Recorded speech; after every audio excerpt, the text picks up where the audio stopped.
অন্ধকারাচ্ছন্ন রাত্রি যদি এসে থাকে তাহলে আলোকিত প্রকাশ নিয়ে সূর্যও অবশ্যই আসে। রোগ যদি এসে থাকে তাহলে তার ওষুধও অবশ্যই আসে।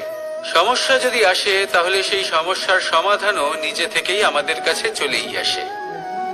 এই সংসার, এই জীবনের শুধুমাত্র একটাই নিয়ম আছে, আর তা হলো এটাই, এই সংসার হলো একটা চক্রের মতো। এতে শাশ্বত বলে কিছু নেই, নিত্য বলে কিছু নেই, আর যা কিছুই রয়েছে সব বদলাতে চলেছে। যদি আপনার জীবনে দুঃখ থাকে, সমস্যা থাকে, যদি আপনি বিপদ দ্বারা আচ্ছন্ন, তাহলে মনে রাখবেন সবকিছু বদলে যেতে চলেছে। দুঃখের সময় কাঁদবেন না, মনকে আরো দুঃখী করে তুলবেন না, কারণ এখানে যা কিছুই এসেছে তা যাওয়ার জন্যই এসেছে। তাহলে এত চিন্তা কিসের? আনন্দ সহকারে জীবন যাপন করুন, আর আমার সাথে ভালোবেসে বলুন রাধা রাধা। যদি কোনো সিংহ বানরের মতো গাছে চড়তে চেষ্টা করে তাহলে কি হবে? একটা মাছ যদি মাটিতে হাঁটতে চেষ্টা করে তাহলে কি হবে? তারা বিফলই হবে। কিন্তু এরকম কেন হয়? তার কারণ হলো প্রকৃতির রচনা কিছুটা এরকম। এখানে প্রত্যেকটি ব্যক্তিকে, প্রত্যেকটি প্রাণীকে আলাদা আলাদা গুণের অধিকারী করা হয়েছে এবং সকলকে একটা সীমাও প্রদান করা হয়েছে। এবার এই যে বৃক্ষ, পশু, পাখি, এদের মধ্যে সেই ক্ষমতাই নেই যে এরা নিজেদের যাচাই করতে পারবে, নিজেদের সীমাগুলো বুঝতে পারবে, নিজেদের সদ্গুণগুলো চিনতে পারবে। এরা সেটা করতে পারবে না। কিন্তু মানুষ তো আলাদা। মানুষের কাছে সেই বিশেষ শক্তি আছে যে তারা পূর্ণরূপে নিজেদের যাচাই করতে পারবে, নিজেকে পূর্ণরূপে বুঝতে পারবে, নিজের দোষ, নিজের অপগুণ, নিজের সদ্গুণ, নিজেদের সীমাগুলো তারা বুঝতে পারবে। আর এটা অত্যন্ত গুরুত্বপূর্ণ। কথায় আছে যে যদি সাফল্য লাভ করতে হয় তাহলে নিজেকে যাচাই করে নিতে হবে। তাই নিজেকে যাচাই করুন, নিজের সাথে পরিচিত হয়ে যান এবং জীবনে কর্ম করতে থাকুন। সাফল্যের শিখরে অবশ্যই পৌঁছে যাবেন। আর ওখানে যদি যান তাহলে এই মন প্রসন্ন হয়ে অবশ্যই বলবে রাধা রাধা। বনের মধ্যে যদি আপনি কোনো বিষাক্ত সাপ দেখেন তাহলে কি করবেন? আপনি তখনই তার থেকে দূরে পালাতে চেষ্টা করবেন। আর এটা কেন করবেন? নিজের রক্ষার্থে। এই কথা আমি নয় মেনে নিলাম, কিন্তু নিজের জীবনে এটা করেন না কেন? আপনি যেখানেই যান, যে স্থানেই যান না কেন, প্রত্যেক সময়, প্রত্যেক মুহূর্তে এমন বিষাক্ত সাপ আপনি অবশ্যই খুঁজে পাবেন। আর সেই সাপ নয় যাদের আপনি বনে খুঁজে পাবেন, এরা হলো সেই সাপ যা আপনাকে পাপ করতে বাধ্য করবে। আপনার অন্তরের বাসনা, ক্রোধ, অহংকার, লোভ, ঈর্ষা, এদের বৃদ্ধি ঘটাবে। দেখুন, বনের এই সাপ আপনাকে একবার ছেড়ে দিতেও পারে, ছোবল নাও মারতে পারে, কিন্তু এই যে পাপরূপী সাপ আছে তা অবশ্যই ছোবল মারবে। কর্ম যদি করেন তাহলে অবশ্যই ফল পাবেন। সেই জন্য যখনই কোথাও যাবেন, যদি এমন কাউকে দেখেন, যদি এমন কিছু দেখেন যে আপনাকে পাপ করতে বাধ্য করছে, তাহলে সেই মুহূর্তে সেখান থেকে পালিয়ে যান। যেমন বনের সাপ দেখে আপনি পালাতে থাকেন। সৎকর্মের রক্ষা অত্যন্ত আবশ্যক। আসুন আর আমার সাথে ভালোবেসে বলুন রাধা রাধা। মনুষ্য জীবনের সব থেকে বেশি গুরুত্বপূর্ণ বিষয় হল মনের একাগ্রতা। এই সংসারের যে কটি মহান কার্য সম্পাদন হয়েছে তা হল মনের এই একাগ্রতার একমাত্র ফল। আপনি অবশ্যই দেখে থাকবেন, অনেক ছোট বড় নদী যা বয়ে চলে তাদের সামনে একটা বাঁধ নির্মাণ করা হয় সেই সব নদীর জল সঞ্চয় করতে। বাঁধ হয়ে গেলে প্রয়োজন মতো বা মনের ইচ্ছে মতো তাকে ব্যবহার করা সম্ভব। এবার এটাই আমাদের মনের সাথেও সম্ভব। আমাদের মনের একাগ্রতা আজকের দিনে দাঁড়িয়ে বিভিন্ন ধরনের বিকার, ক্রীড়া এবং ভোগের মধ্যে ভাগ হয়ে গেছে। একে একত্রিত করতে হবে, একটা বাঁধ নির্মাণ করতে হবে, কর্মের বাঁধ। আপনাকে শুধু এটাই করতে হবে, যেটা উচিত কর্ম সেটাই করুন, যেটা অনুচিত কর্ম সেটা করা থেকে নিজেকে বিরত রাখুন। ব্যাস, এই কাজটাই আপনি করতে থাকুন, মনের মধ্যে একাগ্রতার বাঁধ নির্মাণ করুন। আর একবার যদি তা নির্মাণ হয়ে যায়, তাহলে যখন চাইবেন, যেখানে চাইবেন, যতটা চাইবেন, একাগ্রতা প্রয়োগ করতে পারবেন। আর একবার যদি আপনি এটা শিখে যান, তাহলে এই সংসারকে বদলে ফেলার মতো কাজ আপনি করতে পারবেন, সমাজকে শোধরাবার মতো কাজ করতে পারবেন। তাহলে এই মনকে একাগ্র করুন আর আমার সাথে ভালোবেসে বলুন, রাধা রাধা। আমরা সবাই ফল খাই, কিন্তু আমাদের সেই ফলই প্রিয় হয় যে পরিপক্ক হয়ে ওঠে, যেটা নম্র হয়, আর যে ফল অনেক বেশি মিষ্টি আর সুস্বাদু হয়ে থাকে, যাদের রঙে বাহার দেখা যায়। সেইভাবে জীবনে আমরা নানান মানুষের সাথে পরিচিত হই, কিন্তু সেই মানুষই আমাদের মন ছুঁয়ে যায় যারা বিনম্র স্বভাবের, যাদের বাণী খুব মধুর, যাদের অন্তরে আত্মবিশ্বাসের একটা তেজ, একটা রং দেখা যায়। এবার এমন ব্যক্তি আমরা কি করে হব? ঠিক সেইভাবেই যেমন একটা ফল রোদ, বর্ষা, শীত, বায়ু এই সকল সংকটময় পরিস্থিতির সম্মুখীন হয়ে পরিপক্ক হয়ে ওঠে, সেইভাবেই মানুষ সংকটময় পরিস্থিতির সম্মুখীন হয়ে পরিপক্ক হয়ে ওঠেন। যদি এই সংকটের সম্মুখীন হন, তাহলে অভিজ্ঞ হবেন, আর এই অভিজ্ঞতাই শিক্ষা দিয়ে যাবে। এই অভিজ্ঞতা আমাদের শিখিয়ে দেয় যে আমাদের বিনম্র থাকতে হবে। অহংকার করে কোনো লাভ নেই। মধুর বাণীর যে কি মূল্য তা আমরা শিখতে পারি। এই অভিজ্ঞতাই আমাদের বুঝিয়ে দেয় যে উচিত অনুচিত কোনটা, আমাদের দৃষ্টিভঙ্গি তৈরি করে, আর এই দৃষ্টিভঙ্গি দ্বারা আত্মবিশ্বাস জাগ্রত হয়। সেই জন্য জীবনে কখনো বিপদ থেকে দূরে পালাবেন না, সেগুলোর সম্মুখীন হন, অভিজ্ঞতা লাভ করুন, তার থেকে শিক্ষা লাভ করুন, এইভাবেই পরিপক্ক হবেন। আসুন আমার সাথে ভালোবেসে বলুন, রাধা রাধা। ধন সঞ্চয় করা সম্ভব, আর সেই জন্য ধন সব থেকে বেশি মূল্যবান সম্পত্তি নয়। এবার আপনি বলবেন, এ আমি কি বলছি? এই ধন খুব মূল্যবান, আমরা সকলে অর্জন করতে ব্যস্ত। সেটা এই কারণে, কারণ আপনারা জানেন না এই সংসারের সব থেকে বেশি মূল্যবান সম্পত্তি কি। এ হলো সেই সম্পত্তি যা কখনো সঞ্চয় করা সম্ভব নয়।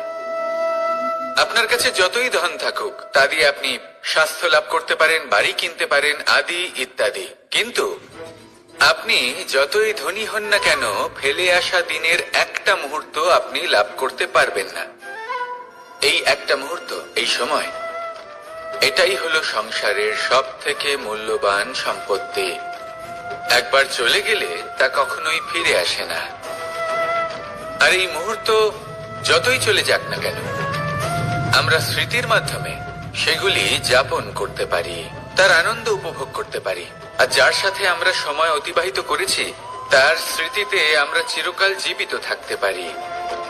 সেই জন্য সময় সব থেকে মূল্যবান সম্পত্তি, তাকে এইভাবে নষ্ট করবেন না। প্রত্যেকটা মুহূর্ত উপভোগ করুন, আনন্দ করুন, আর ভালোবেসে বলুন, রাধা রাধা। কনক, কি সুন্দর একটা শব্দ। এর অনেকগুলো রূপ রয়েছে, অনেকগুলো অর্থ রয়েছে। প্রথম অর্থ হলো স্বর্ণ, অর্থাৎ সম্পত্তি। দ্বিতীয় অর্থ ধুতুরা, অর্থাৎ গাছের ছোট একটা বীজ, যা কিনা অত্যন্ত শক্তিশালী হয়।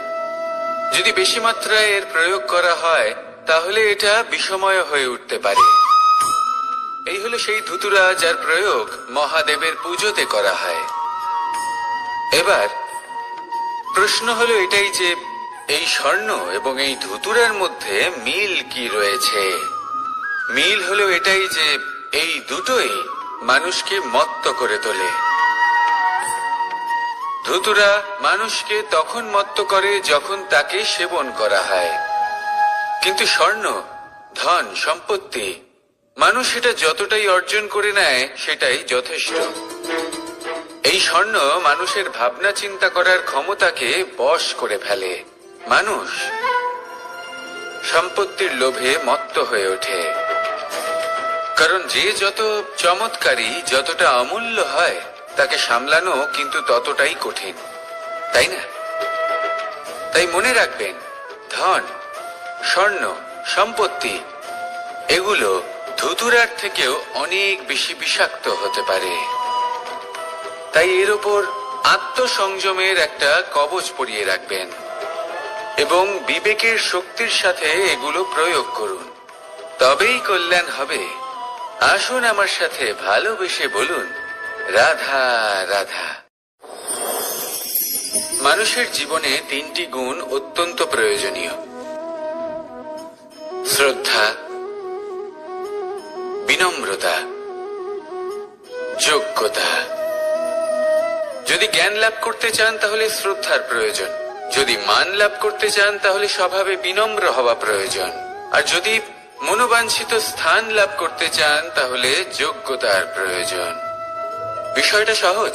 শ্রদ্ধা আপনাকে জ্ঞান দেবে, নম্রতা আপনাকে মান, আর যোগ্যতা উচিত স্থান দেবে। কিন্তু যদি আপনি এই 3টি গুণ সম্মিলিত করেন তাহলে এমন কিছু লাভ করবেন যা এই সব কিছুর থেকে অনেক ঊর্ধ্বে। সম্মান। আর এ হলো সেই সম্মান যা প্রত্যেক মানুষের নিজের জীবনে লাভ করতে চেষ্টা করা উচিত, কারণ এই হলো সেই সম্মান যার কারণে আপনি চলে যাওয়ার পরেও এই সংসার আপনাকে ভালোবাসবে আর মনে রাখবে। আসুন আমার সাথে ভালোবেসে বলুন, রাধা রাধা। জীবনে গতি অত্যন্ত গুরুত্বপূর্ণ, মতিও হলো গুরুত্বপূর্ণ, এবং তার থেকেও বেশি গুরুত্বপূর্ণ হলো সঙ্গতি। একটা জলের ফোঁটা, তার মধ্যে গতি থাকে, প্রকৃতির মধ্যে তা লাভ করার ইচ্ছে নিহিত থাকে, কিন্তু এই যে সঙ্গতি তা নির্ধারিত করে যে এই জলের ফোঁটা ঝিনুকের মুখে পড়ে মুক্ততে পরিণত হবে নাকি বিষাক্ত সাপের মুখে পড়ে বিষে পরিণত হবে। এবার দেখুন, এই জঞ্জাল স্বর্ণকারের দোকানের সামনেও থাকে এবং জঞ্জাল একজন ব্যবসাদারের দোকানেও থাকে, কিন্তু জঞ্জাল যা স্বর্ণকারের দোকানে থাকে তা ব্যবসাদারের দোকানের জঞ্জালের থেকে অনেক বেশি মূল্যবান, কারণ তার মধ্যে সোনার কণার সঙ্গতি থাকে। সেই জন্য জীবনে সঙ্গতির উপর বিশেষ গুরুত্ব দেবেন। যেমন সঙ্গতি তেমনই আপনি হবেন।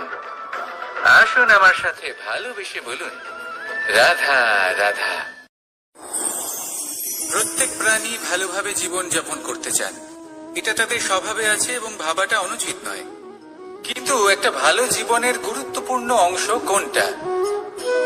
বসবাসের স্থান, সেই স্থান যেখানে আমরা জীবন অতিবাহিত করি। এবার মানুষ ভাবতে পারেন যে একটা ভালো বাসস্থানের অর্থ কি? সেই স্থান যেখানে সহজে জল পাওয়া যায়, যেখানে শুদ্ধ বায়ু পাওয়া যায়, যেখানে আনাজ উৎপন্ন হয়। এটা জীবনযাপনের জন্য পর্যাপ্ত বটে, কিন্তু ভালো জীবন যাপনের জন্য আরো একটা কথা আপনাকে বুঝতে হবে।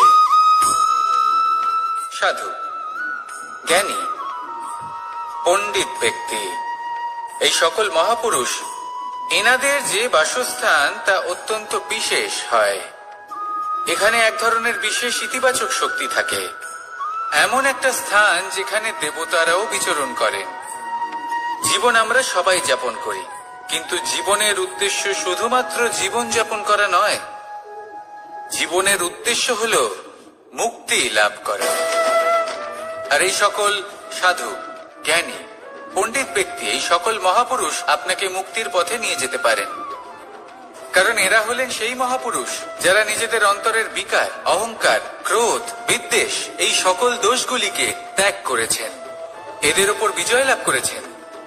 এমনই একজন ব্যক্তি আপনাকে মুক্তির পথে নিয়ে যেতে পারে। প্রয়োজন হলো শুধুই এনাদের চিনতে পারা, এদের কথা বুঝতে পারা এবং এদের দেখানো পথে চলা। যদি আপনি এটা করতে পারেন তাহলে এই মন প্রফুল্ল হয়ে বলবে, রাধা রাধা। আমি এখানে একা এই বনে বসে আছি, বাঁশি বাজাচ্ছি। কার জন্য? কে আছেন এখানে? কেউ নেই। আমার প্রজা, আমার রাজ্য, আমার পরিবার আমার থেকে অনেক দূরে আছেন। আমি এখানে একা এই বনে বসে এই আকাশের এই রঙের, গাছের এই সব ফলের, মাটির সুবাসের আনন্দ উপভোগ করছি। কেন? আমি হলাম দ্বারকাধীশ। এমন কি রাজকীয় বা ভৌতিক সুখ রয়েছে যে আমি ওখানে পেতে পারি না? সবকিছুই পেতে পারি, তাও এখানে বনে একা বসে আছি। কোন সুখ খুঁজে চলেছি? একা থাকার সুখ। আমরা প্রত্যেকদিন অনেক মানুষের সাথে চিন্তাধারার সাথে, কর্মের সাথে, পরিস্থিতির সাথে, সুখ দুঃখের দ্বারা বেষ্টিত থাকি। জীবনের এই চক্রে আমরা জড়িয়ে পড়তে থাকি। যতই আমরা এই সমস্যার সমাধান করি, আমরা ততই এতে জড়িয়ে পড়ি। আমরা এতটাই জড়িয়ে পড়ি যে যখন আমরা আয়নায় নিজেদের দেখি, তখন আমরা নিজেদের চিনতেই পারি না। এমন মনে হয় যেন আমরা নিজেদের হারিয়ে ফেলেছি। সেই জন্য প্রত্যেক দিন আপনি কিছু সময় নিজের সাথে কাটান একান্তে। এটা অত্যন্ত আবশ্যক।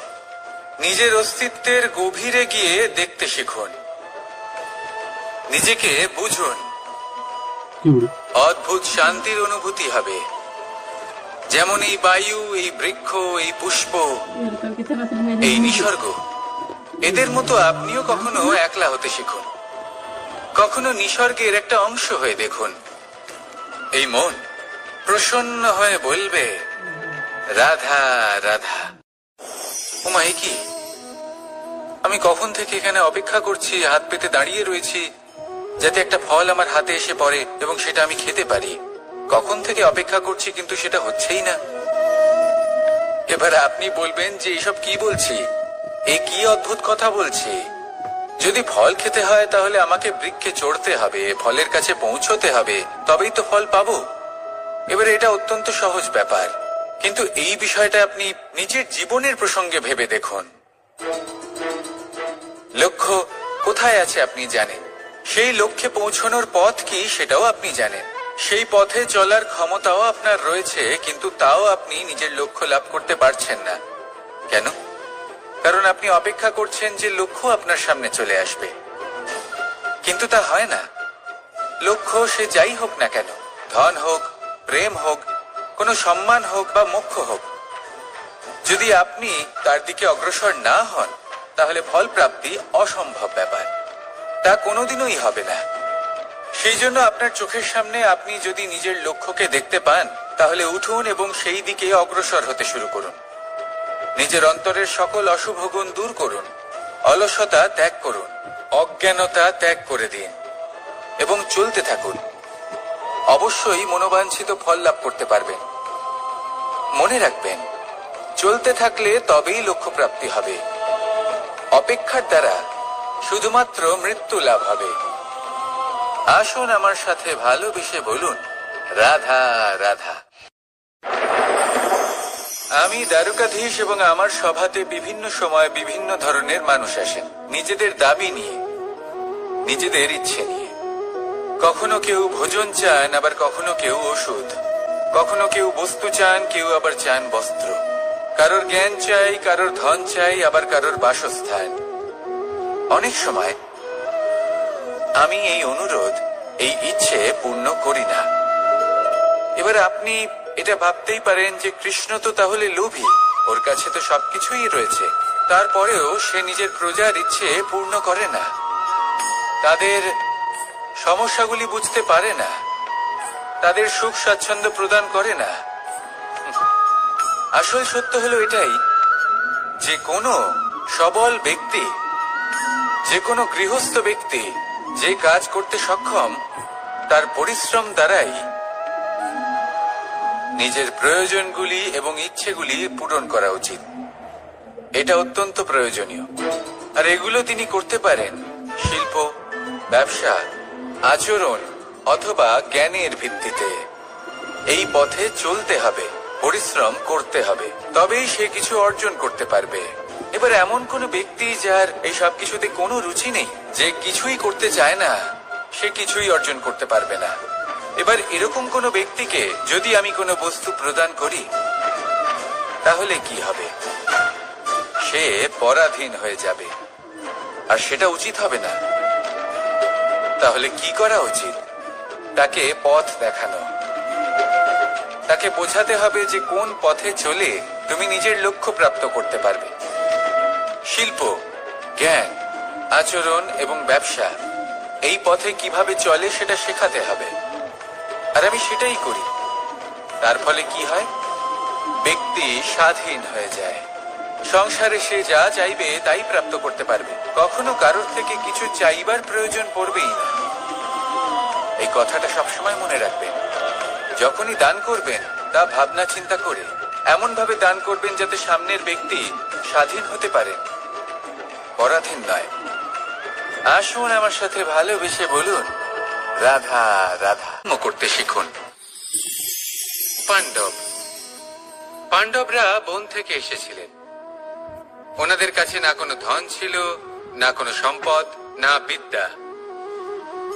নিজের পরিশ্রমের দ্বারা ওনারা বিদ্যা অর্জন করেছিলেন, আর তার দ্বারাই সম্পদ অর্জন করলেন আর ধনও অর্জন করলেন। এই পাণ্ডব ছিলেন অত্যন্ত কুশল এবং শক্তিশালী। যুধিষ্ঠির নিজের পরিশ্রম দ্বারা এমন জ্ঞান অর্জন করেছিলেন যে এই সংসার ওনাকে ধর্মরাজ যুধিষ্ঠির অভিহিত করেছিল। দেখতে গেলে পাণ্ডবদের কাছে সবকিছুই ছিল, কিন্তু যখন বিষয় এলো আরো ধন লাভ করার, তখন যুধিষ্ঠির, যিনি পাণ্ডবদের মধ্যে জ্যেষ্ঠ, তিনি সকল পাণ্ডবদের সাথে দ্যুতক্রীড়ায় অংশগ্রহণ করে ফেললেন। এর ফলে না শুধু ধনলক্ষ্মী, ধর্মলক্ষ্মী, বিবেক লক্ষ্মীকেও হারালেন, আর শুধু তাই নয়, নিজের গৃহলক্ষ্মী দ্রৌপদীকেও হারিয়ে ফেললেন। এর কারণ কি? ভুলে গেলেন খুব সহজ একটা কথা, এই সংসারে সম্মান এবং সাফল্য দুটোই পরিশ্রমের দ্বারা লাভ করতে হয়। কিন্তু দ্যুতক্রীড়ার এই খেলা আমাদের ভাগ্যের উপর নির্ভরশীল। এই সংসারে দুটি পথ রয়েছে। একটা পথ যেখানে কর্ম এবং পরিশ্রমের দ্বারা আপনি নিজের পথ নিজেই রচনা করতে পারবেন, আর দ্বিতীয় পথ হলো যেখানে এই ভাগ্য এক মুহূর্তে আপনাকে শিখরেও পৌঁছে দিতে পারে, আবার ধূলিসাৎ করে দিতে পারে। আপনি কোন পথ বাছবেন সেই চয়ন আপনারই। আসুন আর আমার সাথে ভালোবেসে বলুন রাধা রাধা। কোন এক সময়ের ঘটনা এটা। মা এবং বাবা হাটে গিয়েছিলেন, তখন আমি আর দাদা গিয়েছিলাম গরু চড়াতে। আমরা বাড়ি ফিরে এলাম, আর মা সেই সময় একটা কাজ করতেন। যখনই হাটে যেতেন দরজা তালা বন্ধ করে যেতেন। উনি খুব ভালো করে জানতেন যে যদি ওনার এই মাখন চোর সঠিক সময়ে পৌঁছে যায় তাহলে এক ফোঁটাও মাখন ওনার অবশিষ্ট থাকবে না। এবার ঘটনা কিছুটা এরকম হলো যে মা আর বাবা মাঝে মাঝে হাটে যেতেন, তাই মাঝে মাঝে এই দরজা তালা বন্ধ করতে হতো। যখন মা আর বাবা ফিরে এলেন তখন বাবা ভুলে গিয়েছিলেন যে এই চাবির গোছা থেকে ঠিক কোন চাবিটা দরজার তালা খোলার জন্য উপযোগী। উনি চেষ্টা করতে শুরু করে দিলেন। একটার পর একটা চাবি দিয়ে উনি চেষ্টা করতে থাকলেন, কিন্তু সেই দরজার তালা তো খুলতেই চাইছিল না। ওনার মাথা থেকে ঘাম পড়তে শুরু করলো। তখন মা বললেন যে তালা ভেঙে দেওয়া যাক। মা চলে গেলেন, আর বাবা বললেন না না দাঁড়াও, আর কিছু চাবি বাকি আছে, এটা হয়তো খুলতে পারবো।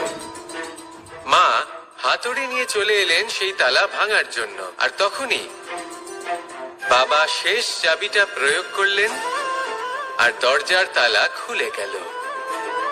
যদি উনি চেষ্টা না করতেন তাহলে এই তালাটাও ভেঙে যেত আর চাবিটাও নষ্ট হয়ে যেত, ঠিক কিনা? এবার এই ঘটনাটা আমি দেখেছিলাম, আর আমার মনে হলো যে কখনো কখনো এই চাবির গোছার মধ্যে থেকে শেষ চাবিটাও কিন্তু জীবনের দরজা খুলে দিতে পারে। সেজন্য আপনি যদি জীবনে সাফল্য লাভ করতে চেষ্টা করেন, নিজের লক্ষ্যে পৌঁছতে চান, তাহলে হার মানবেন না। হয়তো দেখবেন আপনার পরবর্তী প্রচেষ্টা বা এই অন্তিম প্রচেষ্টা আপনাকে সাফল্যের পথে নিয়ে গেল। তাই নিরন্তর প্রচেষ্টা করতে থাকুন, জীবনে সাফল্য লাভ করুন। যজ্ঞের আগুনকে শুভ বলে মনে করা হয়, আর সেখানেই চিতার আগুনকে অশুভ মনে করা হয়। এমনটা কেন হয়? এখানে বিষয়টা হলো লক্ষ্য, বিচার এবং সঙ্গের। যখন আমরা যজ্ঞ করি তখন আমাদের লক্ষ্য কি হয়? পরিবেশকে আরো পবিত্র করে তোলা, ইতিবাচক করে তোলা। আমাদের লক্ষ্য শুভ হয়। তারপরে আসে বিচার। এই পরিস্থিতিতে সেই বিচার হলো অগ্নি। স্ফুলিঙ্গ থেকে তীব্র আকার ধারণ করে সমস্ত কাঠকে পুড়িয়ে দেয় এবং সুগন্ধ ছড়িয়ে দেয়। অর্থাৎ যদি আপনার লক্ষ্য শুভ হয় তাহলে তা নিজেই শুভ বিচারধারাকে আমন্ত্রণ জানায়। এই শুভ বিচার তখনই আসবে যখন আপনার সংকল্প শুভ হবে। অন্যদিকে হলো চিতার আগুন। এর লক্ষ্য কি? একটা দেহকে পরধামে পৌঁছে দেওয়া। সবার শেষে সবকিছু আপনার উপরে নির্ভরশীল যে আপনি কোনটা চয়ন করতে চান। আপনার লক্ষ্য যদি শুভ হয় তাহলে আপনার বিচার এবং সঙ্গতি আর তার পরিণাম সবই শুভ হবে। আসুন আর আমার সাথে ভালোবেসে বলুন, রাধা রাধা। এই সংসারের প্রত্যেক বস্তুর, প্রত্যেক পরিস্থিতির, প্রত্যেক আবেগের দুটি দিক আছে। এর মধ্যে পার্থক্য করা সম্ভব শুধুমাত্র দৃষ্টিভঙ্গির দ্বারা। যদি কোনো ব্যক্তি পর্বত শিখরে দাঁড়িয়ে থাকেন, তাহলে উনি এটাই দেখতে পাবেন যে এই জলের ধারা সমুদ্রের দিকে বয়ে চলেছে। আরেক ব্যক্তি যিনি সমুদ্রের কাছে দাঁড়িয়ে আছেন, তার এটাই মনে হবে যে এই জলের ধারা সমুদ্রের দিকে আসছে। এখানে বিষয়টা হলো দৃষ্টিভঙ্গির, আর এটাই সময়ের সাথেও হয়ে থাকে। অনেক সময় মানুষ চিন্তিত হয়ে পড়েন, ত্রস্ত হয়ে পড়েন যে তার কাছে হয়তো খুব কম সময় আছে, তাতে তিনি অনেক কিছুই করতে পারবেন না, আর একটু সময় থাকলে খুব ভালো হতো। তিনি এভাবেও ভাবতে পারেন যে অল্প হলেও সময় বাকি তো রয়েছে, অর্থাৎ যা অবশিষ্ট আছে তাকে সংরক্ষণও করা সম্ভব, তাতে জীবন যাপনও করা সম্ভব। আর এটা নির্ভর করছে আপনার উপর। তাই দৃষ্টিভঙ্গি ইতিবাচক রাখুন। জীবনে দুই ধরনের আবেগ রয়েছে যার কোনো মূল্য নেই। আমার কথার অর্থ এটা নয় যে এদের কোনো গুরুত্ব নেই, গুরুত্ব যথেষ্টই রয়েছে, শুধু এদের জন্য আপনাকে কোনো মূল্য দিতে হয় না। প্রথম আবেগ হলো আনন্দ, প্রসন্নতা। এটা আপনি যে কোনো জায়গায় খুঁজে পেতে পারেন যদি আপনি খুঁজে পেতে চান। আপনি কোনো পুষ্পের সৌন্দর্য দেখে প্রসন্ন হতে পারেন। বায়ুর কারণে যখন একটি বৃক্ষ শিহরিত হয়, সেটা দেখে আপনি প্রসন্ন হতে পারেন। একটা ছোট্ট শিশুর কলরব শুনেও আপনি প্রসন্ন হতে পারেন। একটা ক্রন্দনরত বালককে হাসিয়ে আপনি প্রসন্ন হতে পারেন। সবকিছু আপনার উপর নির্ভরশীল। সেখানে আরেকটি আবেগ হলো দুশ্চিন্তা। মানুষ বড়ই দুশ্চিন্তা করতে থাকে। আজ আমি এই কাজ করেছি, সেই বিষয়ে চিন্তা। আজ আমি এই কাজ করতে পারিনি, সেই বিষয়ে চিন্তা। কাল আমাকে এই কাজ করতে হবে, সেই নিয়ে চিন্তা। আমি কি সেই কাজটা করতে পারবো, সেই বিষয়ে দুশ্চিন্তা। চিন্তা সর্বত্র রয়েছে, যার জন্য মূল্য দিতে হয় না। যত চান আপনি একত্রিত করতে পারেন। একটা গুরুত্বপূর্ণ কথা মনে রাখবেন, প্রসন্নতা জীবনের একটা নতুন সূত্রপাত।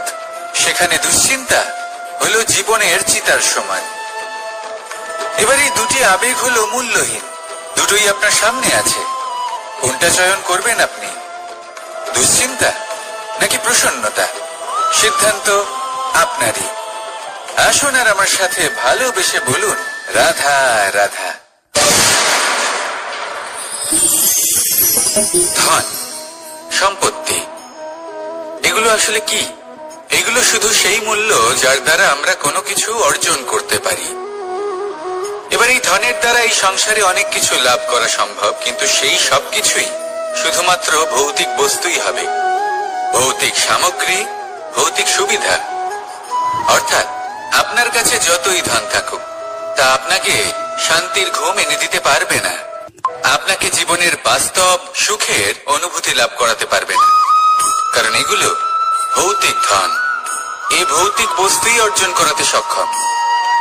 বাস্তবিক ধন কি? যদি এই প্রশ্ন আপনার মনে আসে, তাহলে তার উত্তর আমি আপনাকে দেব একটা উদাহরণের মাধ্যমে। কখনো আপনি শুনে থাকবেন যে একজন পিতা আজীবন অনিষ্ট করেন, অনর্থ করেন, খারাপ কাজ করেন শুধু ধন অর্জনের জন্য। তিনি ভাবেন যে আমি ধন অর্জন করব আর নিজের সন্তানকে একটা উজ্জ্বল ভবিষ্যৎ প্রদান করব, একটা সুখ স্বাচ্ছন্দ্যময় জীবন দান করব। এবার সন্তান যখন জন্ম লাভ করে, তখন সে ভাগ্যের জোরে সেই ধন ভোগ করে। যেরকম সে পায়, সেরকমই তার ব্যবহার সে করে। কখনো আপনি এটাও দেখে থাকবেন যে সেই সন্তান সমস্ত ধন নষ্ট করে ফেলে, আর সেই পিতা যিনি সমস্ত ধন সঞ্চয় করেছেন, যিনি সেই ধনের প্রভু, আজ সেই ধনের প্রহরী হয়ে রয়েছেন। এবার এরকম কেন হয়? এরকম তখনই হয় যখন সেই পিতা বুঝতেই পারেন না যে তার জীবনের আসল ধন কি। সেই আসল ধন তার সন্তানকে সে দিতেই পারে না। যদি পিতা তার সন্তানকে কর্মের জ্ঞান দিতে পারেন, উচিত কোনটা অনুচিত কোনটা সেই শিক্ষা দিতে পারেন, সংস্কারের প্রকৃত শিক্ষা দিতে পারেন, তবে সেটা ধনের থেকে অনেক বেশি গুরুত্বপূর্ণ। এটাই হলো জীবনের বাস্তব ধন। আপনি সেই কথা তো অবশ্যই শুনে থাকবেন, কুসন্তান হলে ধন সঞ্চয় করে কি হবে, সুসন্তান হলে ধন সঞ্চয় করে কি হবে। সন্তান যদি কুপুত্র হয় তাহলে সব নষ্ট করে ফেলবে, আর সন্তান যদি সুপুত্র হয় তাহলে ধন থাকুক না থাকুক সে নিজেই কর্মের পথে অগ্রসর হয়ে ধন অর্জন করবে আর নিজের জন্য এক উজ্জ্বল ভবিষ্যৎ গড়ে তুলবে। তাই সন্তানকে সম্পদ দেওয়ার আগে কর্মের জ্ঞান দান করুন, সুশিক্ষা দিন, কারণ এটাই হলো জীবনের প্রকৃত ধন। আসুন আর আমার সাথে ভালোবেসে বলুন রাধা রাধা। একবার একটা শেয়াল বনে বিচরণ করছিল। ও একটা ছোট্ট শাবক দেখতে পেল। ও ভাবলো আজ একেই আমি খাবার হিসেবে গ্রহণ করব। আশেপাশে দেখলো কেউ দেখছে না তো, কেউ ছিল না, আর সেই শাবকের উপর আক্রমণ করলো, যা হলো একটা ঘোর অপরাধ। বনের নিয়ম অনুসারে আপনি কখনোই শাবকের উপর আক্রমণ করতে পারেন না। তারপর এই খবরটা যখন রাজা সিংহ জানতে পারলেন, সভার আয়োজন করলেন। কিন্তু সেখানে শেয়াল বলল, আমি তো এরকম কিছু করিনি। কিন্তু যদি আপনি এরকম বলেন, কোনো প্রমাণ দিন, এর কোনো সাক্ষী আছে? তখন রাজা সিংহ পেঁচাকে ডেকে পাঠালেন, যে সেই মুহূর্তে বৃক্ষের শাখার উপর বসেছিল। সে সব কিছু দেখেছিল। পেঁচা সব সত্যি কথা বলল, আর শেয়ালকে মৃত্যুদণ্ড দেয়া হলো। এবার এই কাহিনী আমি আপনাকে কেন শোনালাম? কারণ মানুষও কখনো কখনো এরকম কর্ম করেন যা শিয়াল করেছে। এটা ভাবেন কেউ দেখছে না যখন আমি অনুচিত কর্ম করতেই পারি। কিন্তু না, আপনি যাই করুন না কেন, কেউ না কেউ অবশ্যই তা দেখছে। কোনো ব্যক্তি না হলেও কোনো প্রাণী, না হলে কোনো যক্ষ বা দেব বা প্রেত। যদি এনারা কেউ না দেখেন, তাহলে ধরিত্রী মাতা দেখেন, যেখানে দাঁড়িয়ে আপনি সেই কর্ম করছেন, তাই না? তাই একটা কথা সবসময় মনে রাখবেন, কে দেখছেন কে দেখছেন না সেই বিষয়ে ভাবা ছেড়ে দিন। এটা খুব সহজ কথা। আপনি যদি উচিত কর্ম করেন, উচিত ফল পাবেন। যদি অনুচিত কর্ম করেন, তাহলে আপনি অনুচিত ফল অবশ্যই পাবেন। সেই জন্য উচিত পথে চলতে থাকুন, উচিত কর্ম করতে থাকুন, আর আমার সাথে ভালোবেসে বলুন রাধা রাধা। আমরা সবাই জীবনে নিজের জন্য সবচেয়ে ভালোটাই চাই, সবচেয়ে ভালো সুবিধা পেতে চাই, সবচেয়ে বেশি সম্মান পেতে চাই। কিন্তু সবার পক্ষে এইসব পাওয়া কি সম্ভব? হ্যাঁ, নিশ্চয়ই। শুধু একমাত্র বাধা সময়। আমাদের জীবনের কোনো স্থায়িত্ব নেই। তাই যদি সময়ের সদ্ব্যবহার করেন, তাহলে একটু সুবিধে হতে পারে। এবারে দেখুন, যাদের সবসময় স্বপ্ন দেখতে ভালো লাগে, তার জন্য রাত্রি কম পড়ে যায়। আর যারা স্বপ্ন পূরণ করতে চান, তাদের জন্য দিন কম পড়ে যায়। যারা সম্মান পেতে চান, তাদের জন্য সব সময় পরোপকার কম পড়ে যায়। আর যারা জ্ঞান অর্জন করতে চান, তাদের জন্য মনোসংযোগ। জীবনে যদি নিজের লক্ষ্যে পৌঁছতে চান, তবে সময়ের বিভাজন আপনাকে ঠিক করতেই হবে। মনে রাখবেন রাধা রাধা। লোকে বলে জীবনে মেলামেশা করা অত্যন্ত আবশ্যক। এতে সম্পর্কের আধারও হয়, আবার ব্যবসাও চলে। কিন্তু সবচেয়ে বেশি গুরুত্বপূর্ণ হলো ব্যবহার। তাই এই বিষয়ে ভাবুন, আপনার জীবনে কে আপনার সাথে মেলামেশা করবে তা নিশ্চিত করে সময়। আপনি আপনার জীবনে কার সাথে মেলামেশা করবেন তা নিশ্চিত করবে আপনার হৃদয়। আপনি যাদের সাথে মিশছেন, তাদের হৃদয়ে আপনি কতক্ষণ থাকবেন তা নিশ্চিত করবে আপনার ব্যবহার। নিজের ব্যবহার ভালো রাখুন, সব ভালোই হবে। রাধা রাধা। এই ফুল দেখতে পাচ্ছেন আপনি? এটা সেই ফুল যার জীবন এই ডালে শুরু হয়েছিল। দর্শকদের চোখে প্রশংসা দেখল সে। মধুর লোভে মৌমাছিরা এলো, আর তারপর ডাল থেকে ভেঙে নিচে পড়ে গেল সে। কেন? নিয়তি এরকম কেন করল? ভাবুন। কারণ এই ডালেই ফুল হয়ে থাকাটা এই ফুলের জীবনের লক্ষ্য কখনোই ছিল না। এবার এই ফুল হয় দেবতাদের সজ্জায় ব্যবহৃত হবে, নয় কোনো কন্যার গয়নায় গাঁথা হবে, আর নয় কারোর প্রেম প্রদর্শনের মাধ্যম হবে। দেখুন, জীবনে নিজের লক্ষ্যে পৌঁছতে হলে যাত্রাকে ভয় পেলে চলবে না। নিজের অস্তিত্ব তৈরি করতে হলে তাদের ছায়া থেকে আপনাদের দূরে যেতেই হবে যারা আপনাকে অস্তিত্ব প্রদান করেছেন। এটাই জীবনের নিরন্তর সত্য। রাধা রাধা। আমাদের সকলের জীবনে কখনো না কখনো পাথর দ্বারা আঘাত লাগেই, আর এই সংসারও আমাদের ওপরে কখনো না কখনো পাথর বর্ষণ করে, কখনো আমাদের খারাপ ভেবে, আর কখনো আমাদের অসফল ভেবে, কখনো আমাদের বুদ্ধিহীন ভেবে।